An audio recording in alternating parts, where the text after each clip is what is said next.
പാറ്റകളുടെ അടുത്ത നീക്കം എന്താണെന്ന് നോക്കിയിരിക്കുമ്പോഴാണ് പാറ്റകൾക്കുള്ളിൽ ഒരു കലാപം ഉണ്ടാകുന്നത്. ഈ അബ്ജിദ്ദിക്കർ അടുത്ത കെജ്രിവാളാണോ? പാറ്റകൾ അറിയാതെ സ്വന്തമായി തീരുമാനം എടുക്കുക. ഇവരാരാ? കൂലിക്ക് പോകുന്ന ആളുകളാണോ? പറയുന്നത് ബാക്കി അനുസരിക്കാനായിട്ട്. ഈ പാറ്റകൾക്കുള്ളിലെ ഒരു കലാപം ചെറുതായിട്ട് നമുക്ക് കാണാൻ പറ്റില്ലല്ലോ. അത് ഈ നമ്മുടെ ആം ആദ്മി പാർട്ടി അരവിന്ദ് കേജ്രിവാളുണ്ട്. അത് രൂപീകരിക്കുന്നതിന് മുമ്പ് ഇന്ത്യ എഗെയിൻസ്റ്റ് കറപ്ഷൻ എന്ന് പറഞ്ഞ ഒരു പ്രസ്ഥാനമായിട്ടാണ് കേജ്രിവാൾ രംഗത്ത് വന്നത്. ആ പാവം വയസ്സിന് ഒരാളുണ്ട്, അന്ന ഹസാരെ. അയാളെ പിടിച്ചിട്ട് നിരാഹാരത്തിൽ എന്തെങ്കിലും ആവശ്യമുണ്ടെങ്കിൽ ഫോളോവേഴ്സുമില്ല, ഒന്നുമില്ല. ഇയാളാണ് സർവാധികാരി, അരവിന്ദ് കേജ്രിവാളും. അയാൾ പറഞ്ഞതാണ് നിയമം. അപ്പം ഈ കുട്ടിക്കറിയോ, ഒരു രാഷ്ട്രീയ പാർട്ടി എന്ന് പറയുമ്പോൾ അതിന് ഒരു പ്രത്യേക ചട്ടക്കൂടിലാണ് ആ രാഷ്ട്രീയ പാർട്ടി നിൽക്കുക. നമുക്കങ്ങനെ പോയിട്ട് രാഷ്ട്രീയ പാർട്ടി ലോഞ്ച് ചെയ്യാനോ അതങ്ങനെ വളർന്നു വികസിപ്പിച്ച് വലിയ പ്രസ്ഥാനമാക്കി മാറ്റാനോ ഒന്നും സാധാരണക്കാരന് കഴിയില്ല.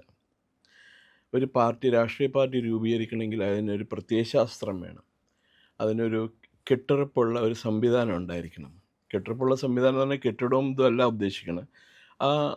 അതിൻ്റെ ആ നിയമം, അതുപോലെ ബൈലോസ്, ഇതെല്ലാം വളരെ ശക്തമായ ഒരു ചട്ടക്കൂടിനകത്ത് ആക്കിയിട്ട് വേണം ഒരു രാഷ്ട്രീയ പാർട്ടി തുടങ്ങാനായിട്ട്. ഇന്ത്യയിലെ മിക്ക രാഷ്ട്രീയ പാർട്ടികളും അങ്ങനെയാണ് തുടങ്ങിയത്. ഇപ്പോൾ ഇന്ത്യൻ നാഷണൽ കോൺഗ്രസ് സ്വാതന്ത്ര്യം കിട്ടുന്നതിന് മുമ്പ് രൂപീകരിച്ചത് സ്വാതന്ത്ര്യ സമരം വിജയകരമാക്കണം, ബ്രിട്ടീഷുകാരിൽ നിന്ന് ഭരണം പിടിച്ച് ഇന്ത്യയിലേക്ക് കൊണ്ടുവരണം എന്നുള്ള ഉദ്ദേശത്തോടു കൂടിയായിരുന്നു. പിന്നെ വേറെ പല രാഷ്ട്രീയ പാർട്ടികളുണ്ട്. ഇപ്പോൾ മുസ്ലിം ലീഗിനും വേണ്ടി, മുസ്ലിങ്ങൾക്ക് വേണ്ടി മാത്രമുള്ള ഒരു രാഷ്ട്രീയ പാർട്ടിയാണത്. അതുപോലെ കേരള കോൺഗ്രസിൻ്റെ വിവിധ ഗ്രൂപ്പുകൾ, ക്രിസ്ത്യാനികൾക്ക്, കത്തോലിക്കര്, ജാക്കോബൈറ്റ്സ്, മാർത്തോമ്മക്കാർക്ക്, അങ്ങനെയുള്ള കുറേ ഗ്രൂപ്പുകൾക്ക് വേണ്ടിയിട്ടുള്ളതാണ്. അപ്പോൾ ഇത് കമ്മ്യൂണിസ്റ്റുകാർ, അന്ന് കേരളത്തിൽ ഈ കമ്മ്യൂണിസ്റ്റ് പ്രസ്ഥാനം ഉടലെടുക്കുന്നത് ഏതാനും ഈ സെൽഫ് സ്റ്റൈൽഡ് ബുദ്ധിജീവികളും പിന്നെ അതുപോലെ ഈഴവ പ്രമാണിമാരും കൂടി ചേർന്നിട്ടാണ്. അന്നത്തെ സാമൂഹ്യ സ്ഥിതി അതായിരുന്നിരിക്കാം. അപ്പം അതേപോലെ ഒരു രാഷ്ട്രീയ പ്രസ്ഥാനം കെട്ടിപ്പടുക്കാൻ വലിയ ബുദ്ധിമുട്ടാണ്. അതിനുള്ള സാഹചര്യങ്ങളൊന്നുമില്ല. അപ്പം ഇത് ഒരു രാഷ്ട്രീയ പ്രസ്ഥാനമേ അല്ല, ഇതൊരു മോബാണ്. MOB, mob.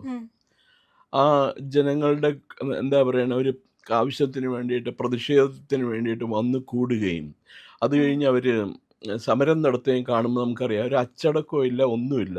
ഇപ്പോൾ പാർലമെൻറ്റിലേക്ക് മാർച്ച് നടത്തി, പ്രധാനമന്ത്രിയുടെ വീട്ടിലേക്ക് മാർച്ച് നടത്തി. ഇത് മുഴുവൻ ഒരു മോബായിരുന്നു. അനിയന്ത്രിതമായിട്ടുള്ള ജനങ്ങളുടെ എന്താ പറയുക, ഒരു അച്ചടക്കരാഹിത്യം, ഇതൊക്കെയാണ് കാണിച്ചത് മുഴുവനും. പണ്ട് പാർലമെൻറ്റിലേക്ക് സന്യാസിമാർ 1966 നവംബർ 7 മാർച്ച് നടത്തിയിട്ട് അവരെ വെടിവെച്ച് കൊല്ലുക ചെയ്ത് പാർലമെൻറ്റിലേക്ക്. അന്ന് തന്നെ പാർലമെൻറ്റിന് അത്ര നല്ല സുരക്ഷാ കവചം ഉണ്ടായിരുന്നു. ഇവർ പാർലമെൻറ്റിലേക്ക് പിള്ളേരെയും കൊണ്ട് പോവുമോ? ഇപ്പോൾ കഴിഞ്ഞ ദിവസം അതിൽ ചോദിച്ചില്ലേ എൻ്റെ അടുത്ത്, ഫോണിൽ വിളിച്ചിട്ട് ഒരു പെൺകുട്ടിക്ക് തന്നെ, ഒരു അഡ്വക്കേറ്റ്, ഒരു 12 വയസ്സുള്ള പെൺകുട്ടീനെ പീഡിപ്പിച്ചു എന്നും പറഞ്ഞുകൊണ്ട് ഒരു 12 വയസ്സുകാരിയെ എങ്ങനെ ജന്തർ മന്ദറിലെ ഒരു പ്രൊട്ടസ്റ്റിലേക്ക് എത്തി, അങ്ങനെയായിരുന്നു കേസ്. പീഡനമാണെന്ന് ശരിക്കും പറഞ്ഞിട്ടുണ്ടെങ്കിൽ അതിനനുസരിച്ചിട്ടാണ് കേസ് ഫയൽ ചെയ്തിരിക്കുന്നത്. Prevention of children from sexual offences, POCSO കേസാണ് ഫയൽ ചെയ്തിരിക്കുന്നതെന്ന് തോന്നുന്നു. അതിൽ വയലൻസ്, അതിൻ്റെ പ്രത്യേക സെക്ഷൻസ് കൊടുത്തിട്ടാണ്. അപ്പോൾ ഇതൊന്നും അറിയാൻ പാടില്ലാണ്ട് ഇങ്ങനെ ചെയ്യുമ്പോൾ ഞാനിപ്പോഴും ഓർക്കും, തമിഴ്നാട്ടിൽ നിന്ന് ഒരു വിഭാഗം കർഷകർ പറയുന്ന ആൾക്കാർ ഡൽഹിയിൽ വന്ന് കോണകമൊക്കെ എടുത്തുകൊണ്ട് പ്രധാനമന്ത്രിയുടെ വീട്ടിലേക്ക് മാർച്ച് നടത്തി. അപ്പോൾ തുണി മുഴുവൻ അഴിച്ചു കളഞ്ഞു, പരിപൂർണ്ണ നഗ്നരായിട്ട്. അവരെന്നിട്ട് അവിടെ നിന്ന് എലീനെ തിന്നു പ്രതീകാത്മകമായിട്ടും, പിന്നെ പാമ്പിനെ തിന്നു, ദെൻ അതുപോലെ പട്ടീനെ തിന്നു, പൂച്ചേനൊക്കെ പിടിച്ചുകൊണ്ട് തിന്നു. കർഷകൻ കിസാൻ മർ റഹാ ഹെ, കിസാൻ മർ റഹാ ഹെ എന്നൊക്കെ പറഞ്ഞു കഴിഞ്ഞിട്ട് പൊതുജന ശ്രദ്ധ പിടിച്ചു പറ്റാൻ വേണ്ടി ചെയ്തതാണത്. അവർക്ക് യാതൊരു താല്പര്യമില്ല. കാരണം ആ സമരം ചെയ്ത കൂട്ടത്തിൽ ഒരൊറ്റയാൾ പോലും ജീവിതത്തിൽ ഒരിക്കലെങ്കിലും കൂന്തോലിയോ അതല്ലെങ്കിൽ തൂമ്പയോ എടുത്ത് പണിയെടുത്തിട്ടില്ല. അതിൻ്റെ നേതാവിനെ എനിക്കറിയാവുന്ന അയ്യാസ്വാമി, പൊന്നുസ്വാമി അയ്യാദരെ എന്ന് പറഞ്ഞ ആൾ, അവൻ യാത്ര ചെയ്യണ ബെൻസ് കാറിലോ BMW കാറിലാണ്. അവൻ എന്ത് കർഷകൻ? ഇത് പൊതുജന ശ്രദ്ധ പിടിച്ചു പറ്റാൻ വേണ്ടിയിട്ട്, അല്ലെങ്കിൽ പിന്നെ ഈ ഇഷ്ടംപോലെ ടെലിവിഷൻ ചാനലുകളും വാർത്താ പോർട്ടലുകളും ഉള്ള കാര്യം.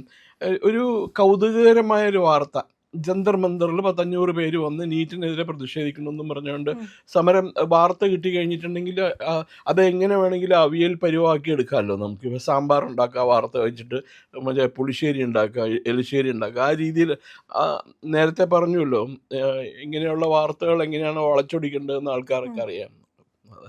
അതാണ് ഈ പാറ്റകളുടെ ഇടയിലുള്ള പ്രശ്നം. ഇപ്പോൾ പാറ്റകൾ അല്ല, എല്ലാരും ചോദിച്ചൊരു കാര്യമാണ്, എന്തായിരിക്കും ഒരു ഭാവി ഈ ഒരു പാറ്റ അല്ലെങ്കിൽ ഇങ്ങനെ ഒരു കൂട്ടം കൂടി ഇതൊരു ഇൻസ്റ്റഗ്രാമിൽ രൂപപ്പെട്ട ഒരു കൂട്ടം ആളുകളാണ്. അങ്ങനെ അവര് ജന്തർ മന്ദർ ആ പ്രൊട്ടസ്റ്റ് കഴിഞ്ഞു. ഇനി എന്തായിരിക്കാം ആ ഒരു ഭാവി എന്നുള്ള ഒരു ആശങ്ക ഉണ്ടായിരുന്നു. ഒരു ഭാവിയില്ല. ഈ പ്രൊട്ടസ്റ്റ് നടത്തുന്ന എപ്പോഴാ? ഇതെല്ലാം ജൂലൈ കഴിഞ്ഞിട്ടാണ് നീറ്റ് ആ പരീക്ഷയെ കുറിച്ചിട്ടുള്ള അന്വേഷണം നടത്തി. അതുമായിട്ട് ബന്ധപ്പെട്ട പ്രതികളെ മുഴുവൻ അറസ്റ്റ് ചെയ്ത് കേസിൻ്റെ ഫസ്റ്റ് ഇൻഫർമേഷൻ റിപ്പോർട്ടും ചാർജ് ഷീറ്റൊക്കെ ഫയൽ ചെയ്ത് കഴിഞ്ഞ പിന്നെയാണ് കേസ് ഈ പ്രതിഷേധ പ്രകടനം നടത്തുന്നത്. അത് തന്നെ മനസ്സിലായില്ലേ, ഇത് പൊതുജന ശ്രദ്ധ പിടിച്ചു മാറ്റാൻ വേണ്ടിയിട്ടുള്ളതാണ്. ഞാൻ പറയണത് UP ഇലക്ഷൻ സ്പെഷ്യലാണ്. ഉത്തർപ്രദേശിൽ 2017 ജാനുവരിയിലോ ഫെബ്രുവരിയിലോ തെരഞ്ഞെടുപ്പ് വരുന്നുണ്ട്. അതുമായിട്ട് ബന്ധപ്പെട്ട ഒരു ഓളം ഉണ്ടാക്കാനായിട്ട്. ഉം. അതാണ് ഈ എന്താ, ഒന്ന് ഈ നീറ്റ് പരീക്ഷ, രണ്ട് അയോധ്യയിലെ രാമൻ ജന്മഭൂമി ക്ഷേത്രത്തിലെ മോഷണം എന്ന് ഉം. പറഞ്ഞുകൊണ്ടുള്ള കാര്യം. ഇത് രണ്ടും ഈ ഉത്തർപ്രദേശ് ഇലക്ഷൻ മനസ്സിൽ കണ്ടിട്ടുള്ളതാണ്. അല്ല, ഇതില് പ്രധാനമായിട്ടും ഇവരുടെ ചർച്ച കഴിഞ്ഞിട്ട് വന്ന് പറഞ്ഞത് ആ, ക്യാ ക്യാ ബോൾത്തി പബ്ലിക്കിന് എന്താണോ പറയാനുള്ളത് അതാണ് ഇനി മുതൽ നമ്മുടെ ഒരു രീതി. നമ്മൾ രാഷ്ട്രീയ പാർട്ടി ഒന്നും രൂപീകരിക്കാൻ പോകുന്നില്ല, പൊളിറ്റിക്കൽ മൂവ്മെന്റ്. നമ്മുടെ ഇവിടുത്തെ ഭരണ സംവിധാനത്തിന് അല്ലെങ്കിൽ ഭരണത്തിനെ അല്ലെങ്കിൽ അവർക്കൊരു പ്രഷറായിട്ട് നിൽക്കുക, അല്ലെങ്കിൽ ഇവിടുത്തെ പ്രശ്നങ്ങളെയൊക്കെ ചോദ്യം ചെയ്യുക. അത്തരത്തിൽ ചോദ്യം ചെയ്യേണ്ട വിഷയങ്ങൾ ഒന്നെങ്കിൽ കേന്ദ്രത്തിന് മുന്നിലേക്ക് എത്തിക്കുക, അവർ കേട്ടില്ല എന്നുണ്ടെങ്കിൽ അത് പ്രൊട്ടസ്റ്റ് ആക്കി മാറ്റുക. ഇതാണ് നമ്മുടെ ലക്ഷ്യം. പക്ഷെ ഇതിലൊരു പ്രശ്നമുണ്ട്, ഇതാരാണ് തീരുമാനിക്കുന്നത്? ഇപ്പോൾ ഇതിൻ്റെ ഫൗണ്ടർ അഭിജിത് ദീപ്കെയാണ്, ഇതിൻ്റെ ബാക്കി അംഗങ്ങൾ അവരാണ്. എന്നിരുന്നാൽ പോലും ഇത് ജൻസികളുടെ ഒരു പ്രൊട്ടസ്റ്റ് അല്ലേ. ഇത് പ്രത്യേകിച്ച് ഈ രജിസ്റ്റർ ചെയ്ത് നമ്മൾ അംഗത്വം എടുത്തൊന്നും പോകുന്നൊരു രീതിയല്ലല്ലോ. അപ്പോൾ ഈ അഹമ്മദാബാദിൽ നിന്ന് വന്ന 2 യുവാക്കൾ പറയുന്നത്, താൻ ഈ പ്രൊട്ടസ്റ്റിൽ ഉണ്ടായിരുന്ന ഒരാളാണ്, ഒരുപാട് തവണ ഈ ദീപ്കയെ കാണാൻ ശ്രമിച്ചു, കാണുന്നില്ല, കാണാൻ കൂട്ടാക്കുന്നില്ല. ഇവർ ചർച്ച ചെയ്തപ്പോൾ പോലും നമ്മളോട് ആലോചിക്കാതാണ് ഞാൻ ഉൾപ്പെടുന്ന ജൻസികളെ അല്ലെങ്കിൽ ഞാൻ ഉൾപ്പെടുന്ന കമ്മ്യൂണിറ്റിയെ പറഞ്ഞുകൊണ്ടാണ് ഇവർ ഇത്തരം തീരുമാനങ്ങൾ പറയുന്നത്. ഇതാരാണ് ആലോചിക്കുന്നത്? ഇവർ മാത്രം ആലോചിച്ച് കഴിഞ്ഞാൽ ഇങ്ങനൊരു കാര്യം ചെയ്യാൻ സാധിക്കുമോ? അപ്പോൾ അതൊരു ജനാധിപത്യപരമായ രീതിയിൽ രൂപീകരിക്കപ്പെട്ട രാഷ്ട്രീയ പാർട്ടിയല്ല, അതൊരു മാഫിയയാണ്. അവർക്ക് എന്തൊക്കെയോ വ്യക്തിപരമായ ഉദ്ദേശങ്ങളുണ്ട്. ഇപ്പോൾ ഉദാഹരണത്തിന് ഡീപ് സ്റ്റേറ്റ്, അവർ ഫണ്ട് ചെയ്യണമായിരിക്കാം ഇവരെ, അല്ലെങ്കിൽ ഫോർഡ് ഫൗണ്ടേഷനോ അതല്ലെങ്കിൽ അന്താരാഷ്ട്ര ഏജൻസികൾ, ഇവാഞ്ചലിസ്റ്റുകൾ, അത് ജിഹാദികൾ, അവർ ഫണ്ട് ചെയ്യുന്ന ഓർഗനൈസേഷൻ ആയിരിക്കണം ഈ എന്താ പാറ്റകൾ, കോക്രോച്ച് ജനതാ പാർട്ടി എന്നോ അല്ലെ ക്രിസ്ത്യൻ ജിഹാദി പാർട്ടി എന്നോ പറയുന്നത്. അവർക്ക് പ്രത്യേകിച്ച് ഉദ്ദേശം. ഞാനൊരു കാര്യം ചോദിക്കട്ടെ, ഇപ്പോൾ ഇന്ത്യയെ പോലുള്ള ഒരു സംസ്ഥാനത്തിൽ ഏതാനും വിദ്യാർത്ഥികൾ ചേർന്ന് എന്തെങ്കിലും സംഗതി നടപ്പാക്കാൻ പറ്റുമോ? ഇതിൻ്റേതായ ഒരു സമയമുണ്ട്. This is democratic country. ജനാധിപത്യപരമായ രീതിയിലാണ് ഇവിടെ കാര്യങ്ങൾ മുഴുവൻ നടക്കണം. ഓൾ ഇന്ത്യ സഡൻ പോയിട്ട് ഒരു തീരുമാനം എടുക്കാനൊന്നും പ്രധാനമന്ത്രിക്ക് പോലും പറ്റൂല. എത്ര നാൾ കഴിഞ്ഞിട്ടുണ്ടെങ്കിലാണ് അവർക്കൊരു നിയമം തന്നെ ഇനാക്ട് ചെയ്യാൻ സാധിക്കുന്നത്. ബുദ്ധിമുട്ടാണ്. കാരണം ആ സ്ട്രക്ചർ ഇസ് ലൈക്ക് ദാറ്റ്. നമ്മളെ പറ്റി പറയാറുണ്ട് നമ്മുടെ ഇവിടെ എല്ലാം. ഇതെങ്ങനെയോ ഒരു അത്ഭുതകരമായിട്ട് നടന്നുകൊണ്ട് ഭരണമാറ്റം ഉണ്ടായിട്ടുണ്ട്. പക്ഷേ ഭരണമാറ്റം ഉണ്ടായിട്ടുണ്ടെങ്കിലും ഈ പറഞ്ഞ പോലെ ബ്യൂറോക്രറ്റ്സ്, സെൻട്രൽ സിവിൽ സർവീസിലും സംസ്ഥാന സിവിൽ സർവീസിലുള്ള ആൾക്കാർ പഴയ ആൾക്കാർ തന്നെയാണ്. അവർ മൂവ് ചെയ്യില്ല. അവരുടെ പോളിസി തന്നെ എന്താണ്? Come in time, go after office hours, never say no to anybody, don't do any work എന്നുള്ളതാണ് അവരുടെ പോളിസി. ഇതിനും നാലും വിശാലമായ അർത്ഥമുണ്ട്. അത് നമുക്ക് വേറൊരു കാര്യത്തിൽ സാഹചര്യത്തിൽ പറയാം. അപ്പോൾ ഇത് നടത്തണം എന്നുണ്ടെങ്കിൽ ഇത് ഈ എന്താ ഒരു അത്രമാത്രം ശക്തമേറിയ ഒരു ഒരു ഒരു പ്രസ്ഥാനമായിട്ട് മാറണം. അച്ചടക്കമുള്ള, അതല്ലെങ്കിൽ ഒരു നല്ല ഡിസിപ്ലിൻഡ് ആയിട്ടുള്ള, അതല്ലെങ്കിൽ പിന്നെ ഞാൻ എന്താ പറയണേ, ഒരു സിസ്റ്റമാറ്റിക് ഇതുള്ള ആ ഗൈഡ് ലൈൻസിൽ രൂപീകരിക്കപ്പെട്ട ഒരു പ്രസ്ഥാനത്തിലാണെങ്കിലേ മുമ്പോട്ട് പോകാൻ പറ്റുള്ളൂ. അതല്ലേ ഏത് പ്രസ്ഥാനം രൂപീകരിക്കുമ്പോഴും നമ്മൾ അതിൻ്റെ ബൈലോസ് ഒക്കെ എഴുതി ഉണ്ടാക്കണം. അതുകൊണ്ടല്ലേ വളരെ ചില്ലറ കാര്യമല്ല. ഓടിപ്പോയി ഞാൻ നാളെ ഒരു രാഷ്ട്രീയ പാർട്ടി രൂപീകരിച്ചു, എൻ്റെ കൂടെ ആരും വരില്ല, ആരാണെങ്കിലും ശരി, ഒരു രാഷ്ട്രീയ പാർട്ടി രൂപീകരിച്ചിട്ട് രജനീകാന്ത് രാഷ്ട്രീയ പാർട്ടി രൂപീകരിക്കാൻ പോയി, എന്തായി? 16 തട്ടി പൊട്ടിയില്ലേ? അയാൾക്ക് അവസാന നിമിഷം പാർട്ടിയുടെ പേര് അനൗൺസ് ചെയ്യാൻ നടത്തിയ പത്രസമ്മേളനത്തിൽ വെച്ചാണ് അയാൾ പറഞ്ഞു ഞാൻ പാർട്ടിയിലേക്ക് ഇല്ലാന്ന്. ദിസ് ഇസ് ദ തിങ്, ഇതൊന്നും പച്ച പഠിക്കില്ല. ഇതും പറ്റും. ഒരു ഓളം അന്ന് അങ്ങനെ ആം ആദ്മി പാർട്ടിക്ക് ഒരു ഓളമുണ്ട്. പിന്നെ ആം ആദ്മി പാർട്ടി ഭരിക്കുന്ന പഞ്ചാബിൽ എത്രയോ അലിഗേഷൻസ് ആണ്, എത്രയോ ആരോപണങ്ങൾ, എത്രയോ പരീക്ഷാ പേപ്പർ ചോർന്നു, അതുപോലെ എത്രമാത്രം സാമ്പത്തിക തിരിമറികൾ നടക്കണം.